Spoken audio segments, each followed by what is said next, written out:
ఈ weekend థియేటర్స్లోకి biker రాకాస సినిమాలు వచ్చాయి. బైకర్ ఏమో రేసింగ్ బ్యాక్డ్రాప్లో తెరకెక్కగా, రాకాస హర్రర్ కామెడీ థ్రిల్లర్ జానర్లో తెరకెక్కింది. ఎన్నో అంచనాల మధ్య ఒకే రోజు రిలీజ్ అయిన ఈ రెండు సినిమాలు మంచి టాక్నే సొంతం చేసుకున్నాయి. మంచి కలెక్షన్స్ని వచ్చేలా చేసుకుంటున్నాయి.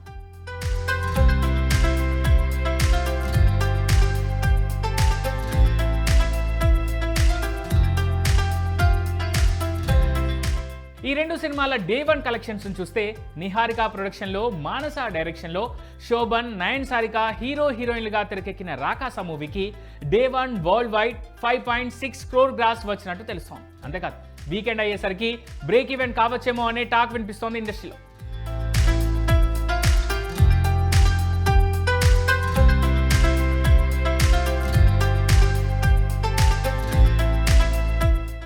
ఇక అభిలాష్ రెడ్డి డైరెక్షన్లో శర్వా రాజశేఖర్ లీడ్ రోల్లో వచ్చిన బైకర్ సినిమా డే 1 వరల్డ్ వైడ్గా 2.41 crore గ్రాస్ వసూలు చేసినట్టుగా సమాచారం.